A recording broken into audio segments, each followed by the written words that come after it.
Hello good morning friends, my name is Abhilash Sisodia and आज हम colonialism and anti colonialism इस topic के बारे में बात करने वाले हैं, जो कि हमारे कंपैरेटिव पॉलिटिक्स का आई थिंक फिफ्थ वीडियो है।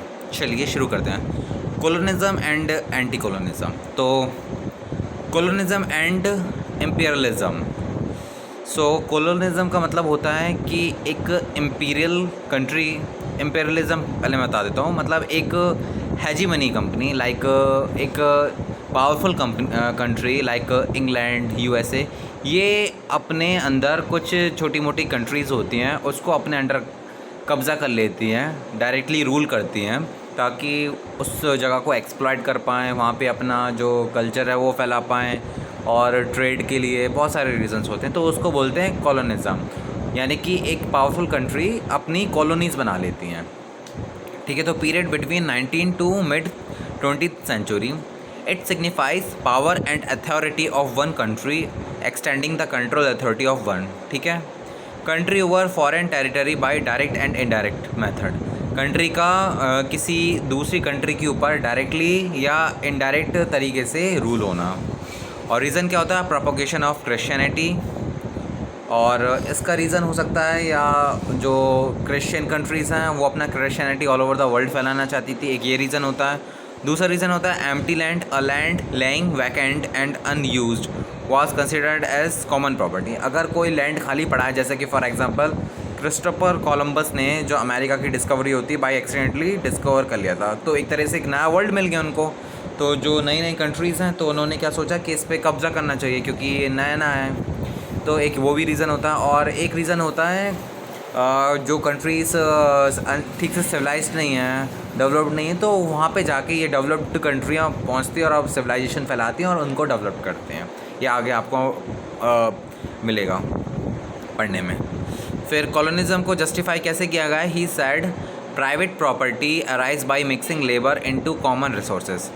अगर कोई प्राइवेट प्रॉपर्टी है, कोई खाली लैंड पड़ा है, इस पर कोई इंसान थोड़ा सा लेबर कर दे, कोई काम कर ले, तो वो प्रॉपर्टी उसकी हो जाती है। जैसे कोई खाली ज़मीन पड़ा है, वो उसका कोई हकदार नहीं है, अगर उस ज़मीन पे कोई इंसान थोड़ा काम कर दे, कुछ वर्कआउट कर दे, तो वो ज़मीन उसकी हो जाती है। इस तरह से कॉलोनिज्म को डिफ़ाइन किया गया है। Civilising mission, European civilisation was the most developed civilisation of the world. जो यूरोपियन सिविलाइजेशन थी वो दुनिया की सबसे बेस्ट सिविलाइजेशन, मतलब सबसे ज़्यादा सिविलाइज्ड मानी जाती थी।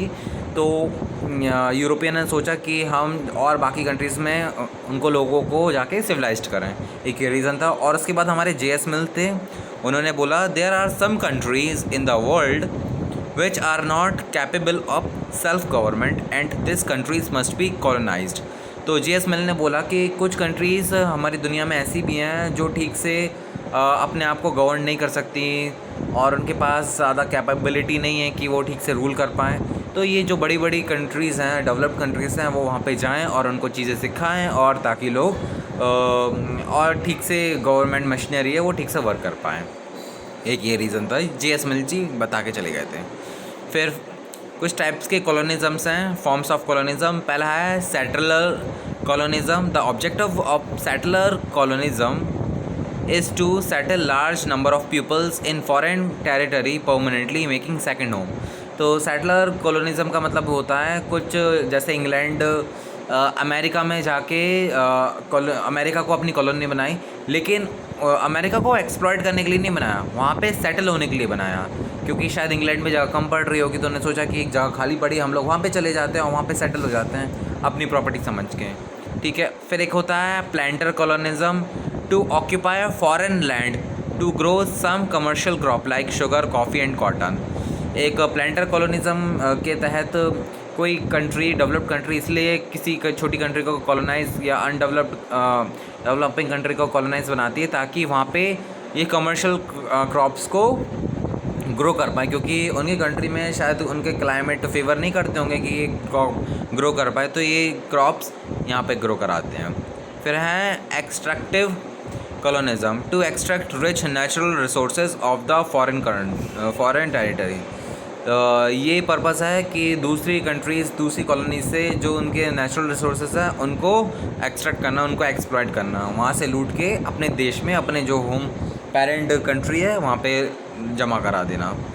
फिर है trade colonialism as a source of raw material and market of manufactured product they supply to the parents country and selling in colonise territory.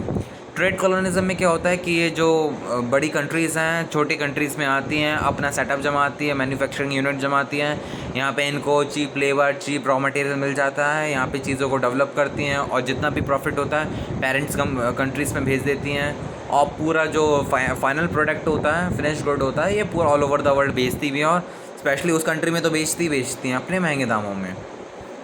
तो एक ये पर्पज़ है। फिर बात करते हैं anti colonial struggle and decolonisation. तो ये क्या होता है एंटी कॉलोनियल स्ट्रगल, मतलब जब कंट्री कॉलोनाइज थी तब फिर वो एंटी कॉलोनाइज यानी कि फिर उनको इंडिपेंडेंस मिलने लगी, तो उसका फेज़ और उसका दौर कब से शुरू होता है। तो इसका मतलब होता है native and local population of colonies revolt and launching several movements against colonial powers. तो ये चीज़ पॉसिबल हो पाई जब वहाँ के लोकल पीपल्स और लोकल अथॉरिटी थी, उन लोगों ने रिवॉल्ट किया, आंदोलन किया। उनको जब समझ आया कि हमें दूसरे का राज दूसरे का मतलब फॉरेन पर्सनस हमारे देश में आके रूल कर रहे हैं, ये चीज़ उनको एक आँख नहीं भाता था, तो ये चीज़ को वो हटाना चाहते थे। और इसके क्या मेथड थे, it is the process of termination of colonial rule. तो एक यही प्रोसेस था जिसकी वजह से कॉलोनियल रूल को टर्मिनेट करा। फिर कॉलोनिज्म इन अमेरिका। अमेरिका का कॉलोनिज्म कहाँ से शुरू हुआ। America was discovered accidentally by Columbus in 1492, जैसे मैंने आपको बताया था। Spain and Portugal were two great power, both were competing for new world. So treaty of Tordesillas in 1494 which divide the world east and west. फिर जैसे ही ये America की discovery हुई तो फिर जो उस समय की टाइम की बात है जब स्पेन एंड पोर्तुगल ये दो मेन बड़ी सुपर पावर मानी जाती थी यहाँ, यानी कि यहाँ पे ज़्यादा लोगों के पास पावर थी, यहाँ के लोग ज़्यादा एक्टिव थे। तो इन्होंने क्या कहा कि अपन एक काम करते हैं, पूरे वर्ल्ड को दो हिस्सों में बांट देते हैं, एक वेस्ट एक पार्ट को ईस्ट बोलते हैं, एक पार्ट को वेस्ट बोलते हैं। तो आज भी वो चीज़ eastern countries and western countries, western culture ये चीज़ आज भी है। तो east part given to Portuguese and west part to Spain. तो दोनों जो ये कंट्रीज़ थी इन लोगों ने अपना पार्ट्स बांट लिया कि इस पार्ट में तुम अपनी कॉलोनीज़ फैलाओ और वेस्ट पार्ट में स्पेन अपनी कॉलोनीज़ फैलाएगा। तो जो अमेरिका है वो स्पेन के हिस्से में चला गया। फिर 1497 में Vasco da Gama discovered sea route to India and South East Asia to reach colonial power. और जब वास्को डी गामा ने सी रूट ढूंढ लिया इंडिया का तो वेस्टर्न कंट्रीज़ के लिए यानी कि यूरोप के लिए नए रास्ते खुल गए थे इंडिया के लिए। और जो साउथ ईस्ट एशिया में कंट्रीज़ हैं उनमें अपनी कॉलोनी सेट करने का एक बार रास्ता खुल जाता था, क्योंकि वहाँ पे उस समय फ़्लाइट तो चलती नहीं थी, तो सी के माध्यम से समुद्री रास्ते से ही लोग जाते थे। तो जैसे ही रास्ता मिल गया फिर लोगों को एक चीज़ और नया और मिल गया कि अब हम इसको भी लूटेंगे, इधर भी अपनी कॉलोनी सेट करेंगे। फिर न्यू कॉलोनिज्म इन अमेरिका। फिर 1776 में 13 colonies of Britain declare themselves independent. 1776 में जो ब्रिटेन की 13 कॉलोनीज़ थी उन्होंने अपने आप को बोल दिया कि हम इंडिपेंडेंट हैं और हम अब अलग रहेंगे, हमें आपका डोमिनेशन नहीं चाहिए, आप अपना करो हम अपना देखेंगे। 1804 में हैलिटी डिक्लेयर्ड इंडिपेंडेंस फ्रॉम फ्रांस। 1821 ने मैक्सिको ने अपने आप को स्पेन से इंडिपेंडेंट मान लिया था। ब्राज़ील ने अपने आप को घोषित कर दिया था कि मैं भी अब फ्री हूँ 1822 में पोर्तुगीज़ से। फिर उसके बाद जो सबसे बड़ा लहर चली वो थी मुनरोई doctrine in 1823 in order to stop further colonization of North and South America that will called unfriendly यानी कि अमेरिका ने ये डॉक्ट्रिन निकाला था 1823 में और इसके तहत ये बोला गया था जो ब्रिटेन का जो यूरोपियन कंट्रीज़ का कॉलोनाइजेशन का जो ये सिलसिला है नॉर्थ अमेरिका और साउथ अमेरिका को कॉलोनी करने का, कब्ज़ा करने का, अगर ये चीज़ अब दिखी तो इसको एक अनफ्रेंडली के रूप में माना जाएगा और इसके बदले में इनको हमला भी हम करेंगे। फिर colonism in south Asia and South East Asia. India went direct rule of Britain in 1858 में इंडिया डायरेक्ट रूल आ गई थी। क्लेऑन और श्रीलंका ब्रिटिश के रूल में कब आई थी 1815 में। बुर्मा यानी कि म्यांमार की कब आई थी 1886 में आ गई थी। ठीक है। फिर जापानीज़ एम्पेरलिज़म्स, जापान भी कंपनी था, उसने भी उस साइड बहुत कॉलोनीज़ बनाई अपनी। कोरिया को बनाया था इन 1905 में, and inverted Chinese territory of Manchuria, जो चाइना की एक टेरिटरी थी मंचूरिया, उधर भी अपना कब्ज़ा कर लिया था 1931 में, and make the puppet government in Manchuria. और वहाँ पे एक पपेट गवर्नमेंट बिठा दी थी, यानी कि रूल चलेगा जापान का, और बस नाम मात्र के लिए वो साइन वाइन करने के लिए वो मंचूरिया में गवर्नमेंट बना रखी थी। फिर सबसे इम्पोर्टेंट था बर्लिन कॉन्फ्रेंस। बर्लिन कॉन्फ्रेंस जो कि 1884 में थी, और इसको बोला जाता है Congo conference, by European countries to divide the continent for colonisation among each other. फिर 1884 में यूरोपियन कंट्रीज़ ने एक कॉन्फ्रेंस अरेंज करी, जिसके तहत बोला गया कि हम अफ्रीका को किस टायर से कितनी कॉलोनीज़ कौन सी कंट्री लेगी, कितनी कॉलोनीज़ कौन सी कंट्री लेगी, यानी कि कुछ जो ग्रुप था यूरोपियन कंट्रीज़ को, उनने मिल के बोला कि 2 पार्ट तुम संभाल रहे हो, 3 पार्ट हम संभाल ले रहा है, 2-4 पार्ट हम संभाल लेते हैं, मतलब इस तरह से हम अफ्रीका में अपनी कॉलोनी सेट करेंगे। ये कॉन्फ्रेंस के ज़रिए बात हुई थी। फिर pattern of anti colonial struggle, इसका क्या पैटर्न था? Most of the colonial power get independence by the national independence movement और लिबरल मूवमेंट्स। तो कॉलोनियल्स जो पावर जो कॉलोनीज थी वो एंटी कॉलोनिज्म स्ट्रगल कब शुरू हुआ था? जब इंडिपेंडेंस मूवमेंट चला था या फिर लिबरल मूवमेंट चला था। उसके बाद कुछ स्टेजेस हैं, stage of anti colonialism struggle. एक था proto nationalism, the rise of new leadership, and फिर मास मूवमेंट। तो ये स्टेज ऐसे थी, जैसे प्रोटो नेशनलिज्म में क्या था कि पहले तो लोगों को ज़्यादा जानकारी नहीं थी कि उनके साथ चीज़ें सही भी हो रही हैं नहीं हो रही। लोग इतने अनसिविलाइज्ड थे, उनको ये नहीं पता होता था कि उनके लिबर्टी क्या है, उनके राइट्स क्या हैं, क्या एक फॉरेनर हम पे रूल कर रहा है, ये चीज़ सही है ये गलत है। फिर धीरे धीरे लोगों को अवेयरनेस आई, फिर लोगों को लगा कि हमारे साथ बहुत ज़्यादा डिस्क्रिमिनेशन हो रहा है, जो चीज़ नहीं होनी चाहिए। फिर नए नए लीडर्स उभर के आए। उसके बाद फिर मास मूवमेंट हुआ, फिर लीडर्स ने मास को इकट्ठा किया और उसके बाद इसके खिलाफ आंदोलन किए, रिवॉल्ट हुए, मूवमेंट्स हुए, फिर हमें हिसाब से आज़ादी मिली। फिर है डीकोलोनाइजेशन। डीकोलोनाइजेशन जैसे मैंने आपको बता रखा है, the process of termination of colonial rule. It is successful in Asia than Africa after world war 2। तो वर्ल्ड वॉर 2 के बाद एशिया, और पहले एशिया में डीकोलोनाइजेशन का सिलसिला शुरू हुआ, फिर अफ्रीका में हुआ था। यानी कि वर्ल्ड वॉर 2 के बाद सारी जो ब्रिटेन क्या था, बहुत बुरी तरह हार गया था और बहुत नुकसान हुआ था। फिर बहुत ज़्यादा प्रेशर भी बन रहा था। फिर जितनी भी ब्रिटेन की कॉलोनीज़ थी उसने फिर उनको रिलीज़ करना शुरू कर दिया था। फ़ेज़ 1 में एशियन कंट्रीज़ गॉट इंडिपेंडेंस, फिर फ़ेज़ 2 में अफ्रीका वो हो गया था, फ्री हो गया था।